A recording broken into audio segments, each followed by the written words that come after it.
Oh my lord, you guys, welcome back to my channel. I hope you guys are having the most incredible day. If you are new, my name is Sebastian. I welcome you guys with open arms.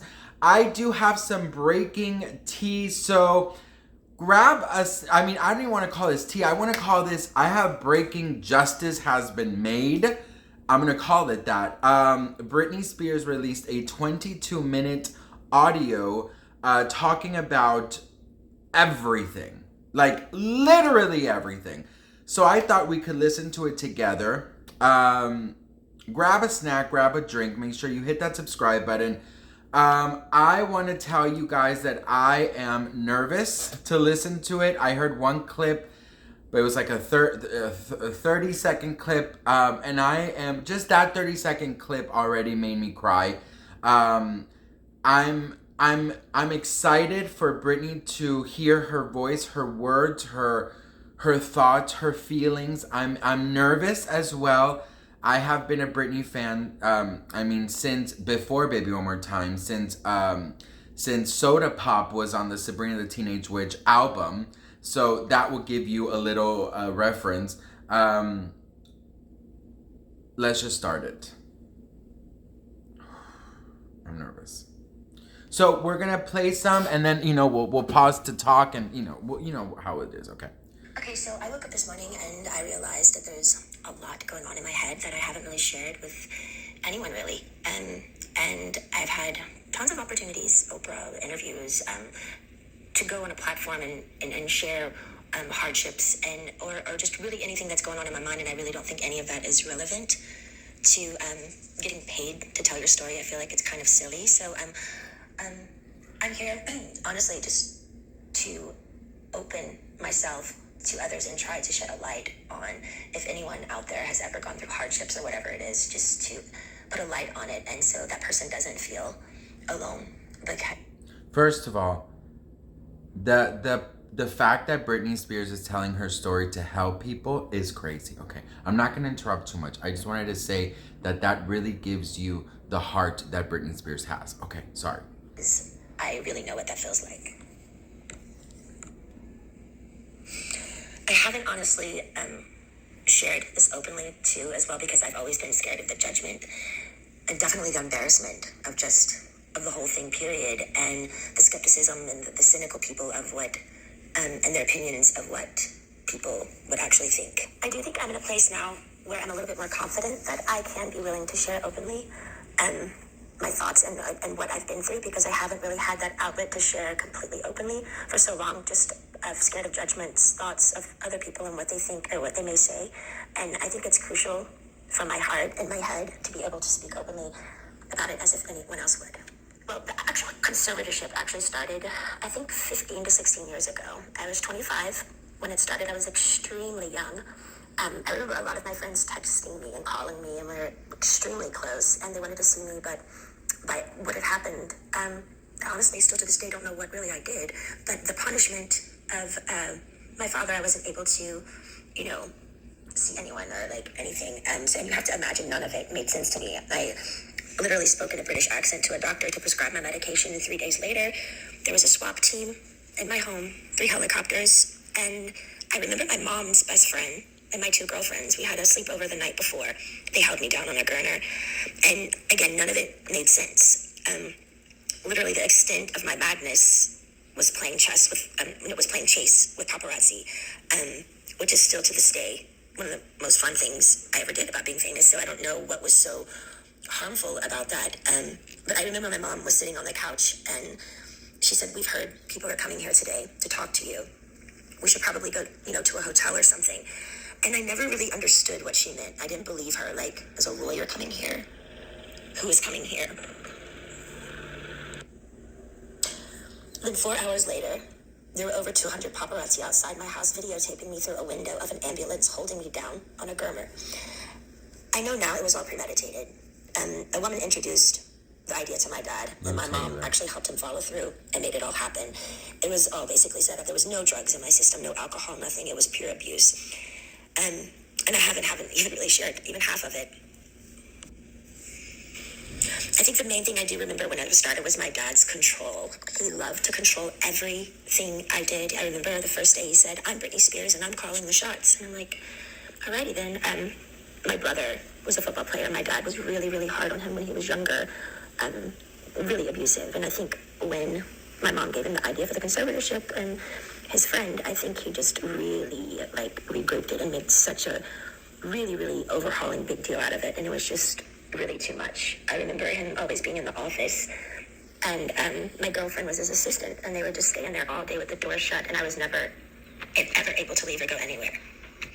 My first job, after the 2 weeks of being hospitalized and completely traumatized out of my mind, I did a TV show called How I Met Your Mother, and then I started working on an album called Circus, and started working away right away. All I do remember is I had to do what I was told.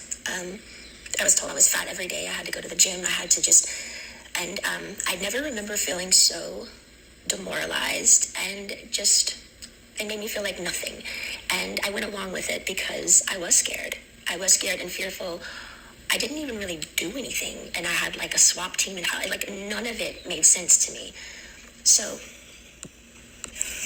since that day, I did probably 4.5 tours. I did an album, Circus, Femme Fatale, Britney Jean, and Glory. And then I started doing a Vegas show in Las Vegas. And I did that for 4.5 years. I do remember working, and I got to a point where, because my pride in my 30s, I have to live under my father's rules. And, the dancers are playing and drinking and having fun at nights in Vegas, and I couldn't do anything. And I remember just being like, my performances, I know, were horrible. Like, I even wore wigs, and all the dancers were doing all these nice, sexy head flip turns, and I had conditioner treatment in my hair and like these little caps over my head, and just during the whole show getting conditioner treatments just with wigs on because I was just like a robot. Honestly, I didn't give a fuck anymore because I couldn't go where I wanted to go. I couldn't have the nannies that I wanted to have. I couldn't have cash. And it was just demoralizing. So I was kind of like in this conspiracy thing of people claiming and like treating me like a superstar, but yet they treated me like nothing.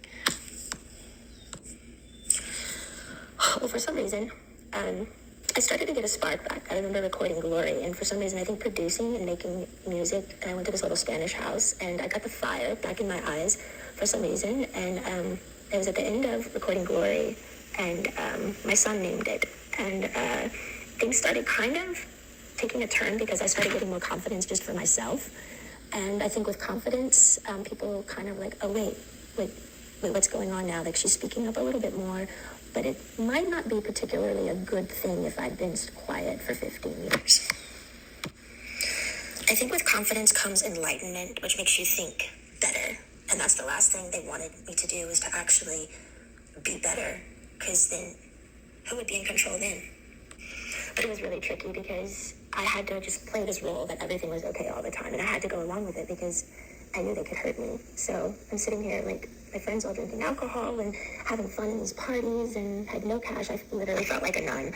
My girlfriends from home came to visit me in a spa, and I couldn't even walk into the spa, and they had their feet doing pedicures in the water, and the 3 ices of bottles of champagnes before my show just sitting there, and I wasn't even acknowledged by them, my own hometown friends, when they would come to Vegas. And it was just, it was demoralizing, I will say. You also have to understand, it's like, 15 years of touring and doing shows, and I'm 30 years old under my dad's rules.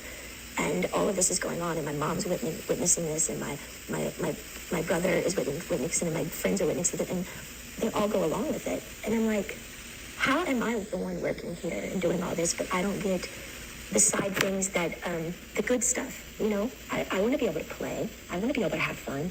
Like, none of it made sense to me. Well, the last show in Vegas ended 2017. I went on tour, the tour I was forced to do, but I was supposed to do a new show. So the new show came along. I rehearsed, I think, maybe 4 days ago. I don't really remember, but I went to one of the rehearsals and I said no to a dance move. I was like, no, can we do that? I don't want to do this. And then I just remember everything got really weird and quiet, and all the directors and producers went in the back room and just spoke. And that was it. And I was like, well, I don't know what's going on. So we all just kind of like, what happened? And then the next day, I was told that I had to be sent away to a facility, and that I was supposed to say on my Instagram the reason why is because my dad is sick and I need treatment, which was, I didn't want to ever go there. I remember my dad calling me on the phone, and I was crying, and I was like, why? are you guys doing this? Like, what? And I just remember him saying, it's not you have to listen to the doctors. The doctors are going to tell you what to do. I can't help you now. And I remember his last words were, now, you don't have to go, but if you don't go, we're going to go to court and there'll be a big trial and you're going to lose. I have way more people on my side than you. You don't even have a lawyer, so don't even think about it. So I did it. I went to the place. I was scared out of my mind. And none of it, again, made any sense of what they were doing to me. And again, I haven't wanted to share this because it's unbelievably offensive, sad, abusive. And honestly, would anybody believe me? I remember the main thing of when I was in that place, that my heart felt like it was frozen, like it was stuck inside. I wanted to scream and I wanted to get out. And I think by a needle and thread, it was the breathing peacefully inward that I missed the most. I felt like I was in a state of shock, almost like when an old person feels helpless and they're literally going through some sort of shock treatment and they can't relax their body because they don't have the answers of why they can't have their own keys to their car and put it in the ignition and walk outside, and their own security guards at every door saying they can't go, sitting down, drawing 6 galls of blood every week, weak as hell, and then calling, and my family is in Destin at my beach house. It didn't make sense.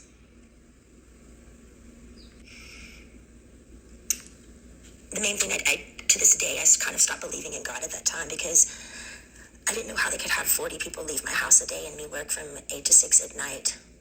Be seen changed every time I changed in the shower. No privacy, no door, nothing. How did they get away with it? And what the fuck did I do to deserve that? I couldn't even smoke cigarettes. People on death row can smoke cigarettes. I missed my AA meetings. Although I was kind of forced to go to AA, and I'm not even an alcoholic, I actually enjoyed it because I thought the people were brilliant. They shared their stories just to share their story, and in a circle of women and men who just are trying to be better people and trying to touch other people. I missed my AA meetings. I couldn't go in. I couldn't have the keys to my car, no cash, no cigarettes, no door for privacy. It changed me, watched me change naked every day. I did work 7 days a week. No weekends were off. They monitored what I ate. From 8 to 6 I work. Sometimes at 9 o'clock I'd be able to watch a movie.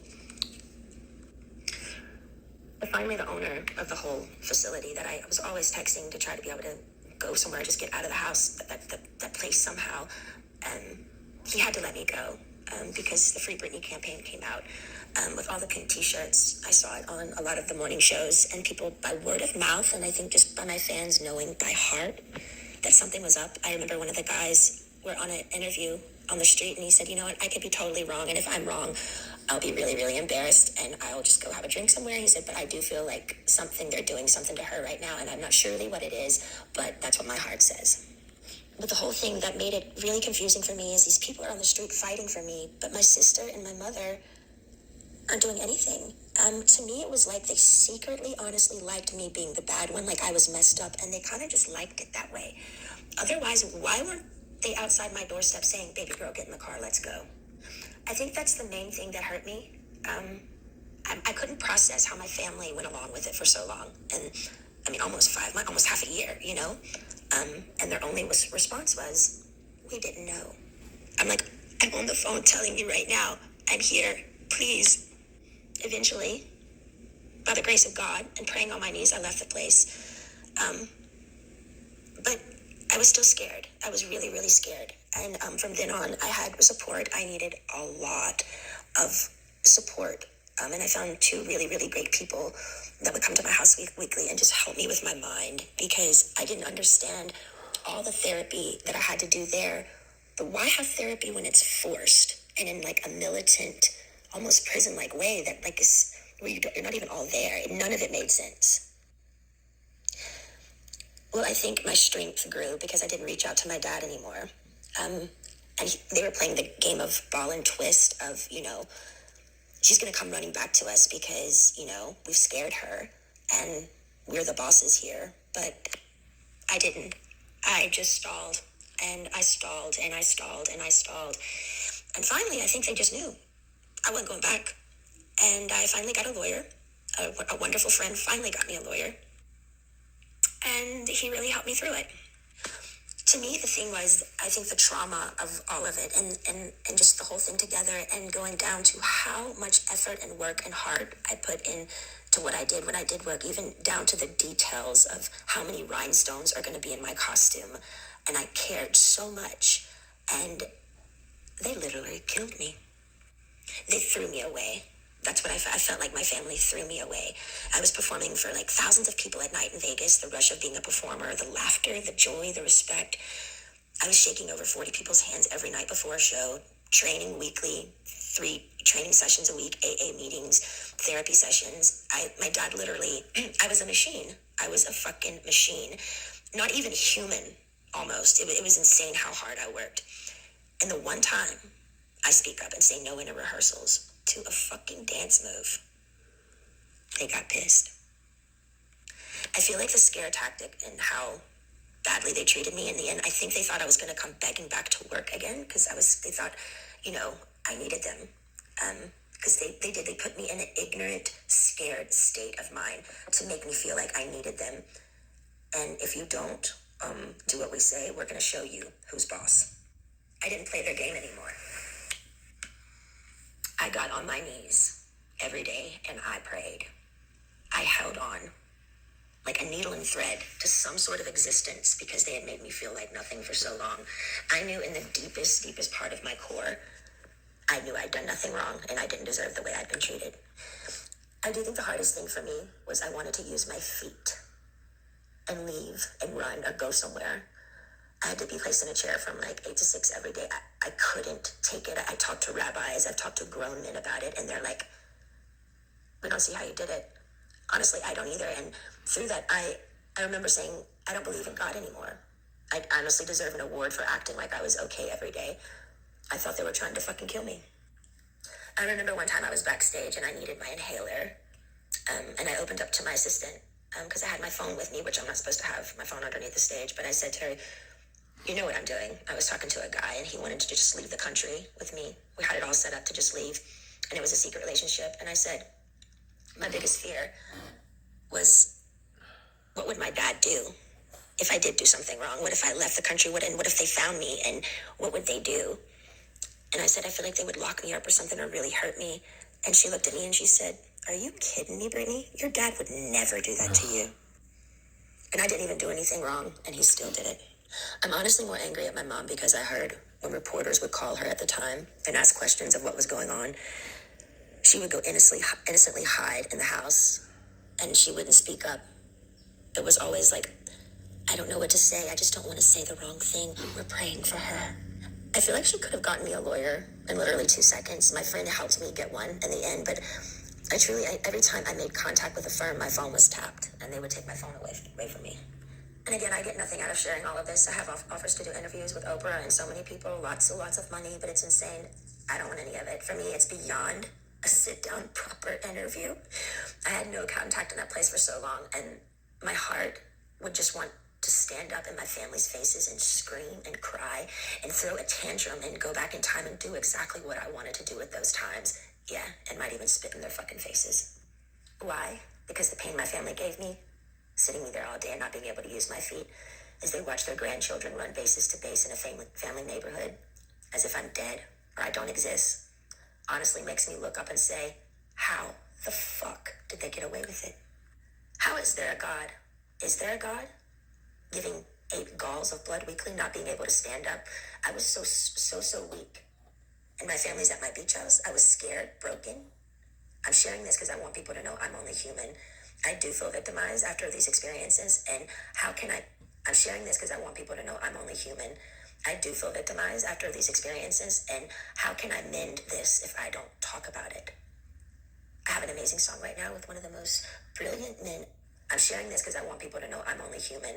I do feel victimized after these experiences. Amend this if I don't talk about it. I have an amazing song right now with one of the most brilliant men of our time, and I'm so grateful. But if you're a weird introvert, oddball like me, who feels alone a lot of the time, and you needed to hear a story like this today so you don't feel alone,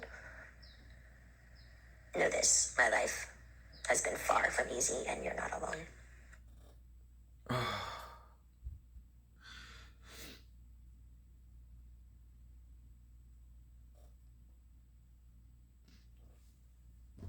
It's just so sad, you know? Like, all the suffering she did in silence, nobody knew anything. Everybody was like cheering her on in Vegas, and she's like, she can't have a glass of champagne. She can't live a normal life. Man, I'm so fucking proud of her. I'm so fucking proud of her. I just hope and pray that these people get what they fucking deserve. I'm so proud of her. I'm so proud of her. I'm so proud of her. I don't know what to say.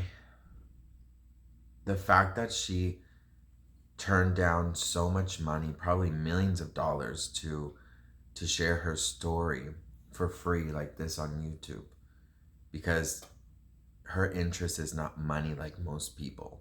Her interest is to help. Her interest is to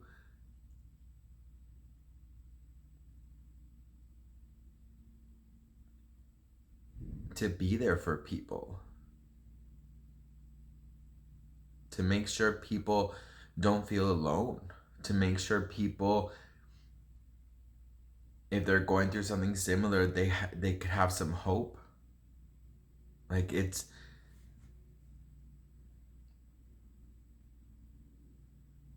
goes to show the heart that Britney Spears has. Like, literally, it goes to show the heart Britney Spears has. I'm so proud of Britney. I'm so proud of her story. I wish I'd known years before so I can go save her. But she saved herself. And she will continue to save herself. And justice will be made. And fuck them. Fuck you, Jamie Spears. Fuck you, Jamie Lynn Spears. Fuck you, Jamie Lynn. Or all the Lyns. And fuck Brian. Fuck Lou Taylor. Fuck every single person who did this to Britney. And Britney, she did say it in I Wanna Go. Fuck you. Fuck you. You're cool. Fuck you. I'm done. Wait, yeah, something like that, right? This is a happy moment because Britney shared her story. Britney is speaking with her own words, and Britney is strong and she is healing. And if she does not talk about it, how can she heal? And that is amazing. And I'm so fucking proud of Britney. I'm proud to be a Britney fan. I'm proud to be a Britney Army fan or whatever. And I'm just proud of Britney. I'm very proud of Britney. Hashtag proud of Britney.